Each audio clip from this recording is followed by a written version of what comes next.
in one of my experiences, I had what you could call maybe an illumination. And an illumination was this, it was this profound moment of absolute light, and to the point where the whole landscape around me looked as if it was white and pure. And I felt the purest sense of love that I never felt before. And it wasn't the love, like I said, that's from the exterior world, because the love in our exterior world through our relationships are symbolic or reflections of the external love of our divine presence. But that connection I had to that divinity within me, it just brought me to my knees, because that was the pure state of love.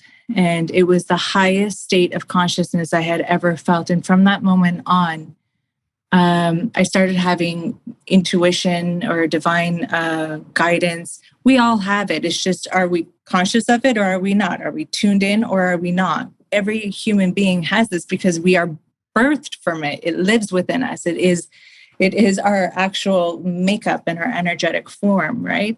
So I actually started to really tune into that, and I would have what was called automated writing.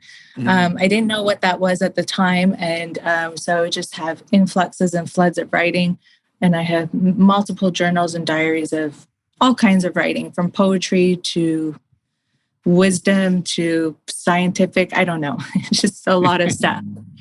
And then I started to really hear myself and tune into that faceless presence within, that silent voice within. And my writing, I would just pick up a pen and I would just be, I would just write. Like, the story just came through me so easily. And I was really guided, as much as the story echoes my own life. And it truly does. The dream scenarios, a lot of the experiences, although they're quite mild in the book, just for, privacy reasons, but a lot of it was my own experiences. But I was guided to connect to humanity, because humanity, like myself, when I was very sick, I couldn't see.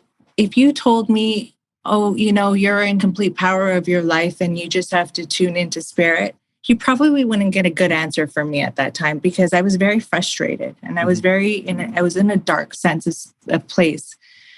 And I really wanted to connect to humanity in a level that reaches everybody, because I have the utmost compassion for human beings.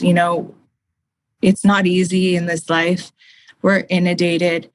The information input is extraordinarily high, and it's very hard to navigate from the sense of noise as opposed to the sense of silence. So when I guess the purpose of this book was to tap into the simplicity of being human, because we're always I found myself in my journey always seeking these extraordinary therapies, or, I wanted to go into the Tibetan mountains and stay there for months on end. Fasting, I've done it all. I've done everything.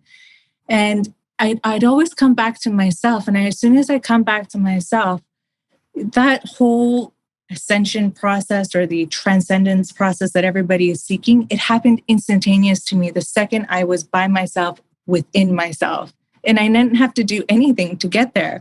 So I found that extraordinary. So I started to really listen to that and tune into the power of our own breath and the intelligence of that. And I was guided on a creative side back to the essence of cultivating the arts. And I started off there when I was younger. I was an artist and I went to art school and fell off the path, due to traumas in life, and life takes you in whatever ways.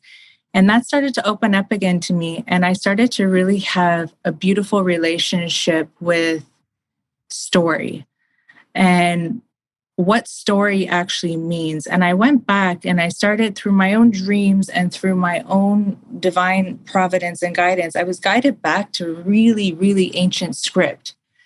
And I started to really dig into these scripts. And I was reading quite heavily on the ancient way of storytelling and the illuminance of the divine in every single storytelling. And how all the Sanskrits, all the scripts, all the religious aspects of our external governance, it all comes back to one omnipresence.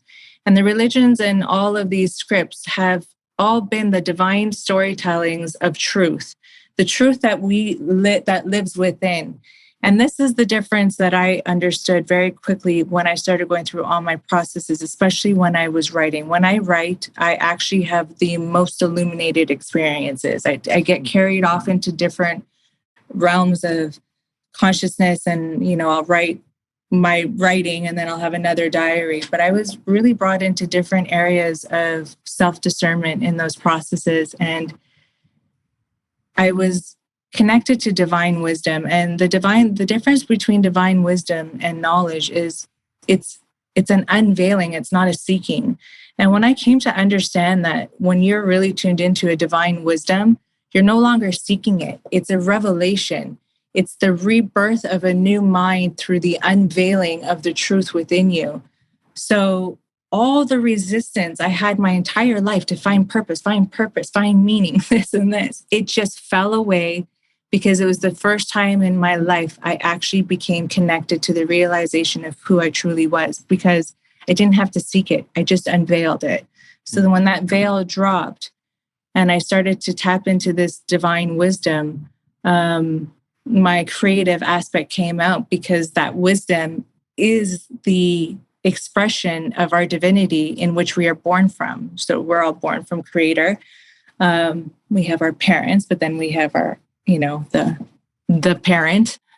And I think that when I tuned into that knowing, I quickly went from seeking to seer, from surviving to creator.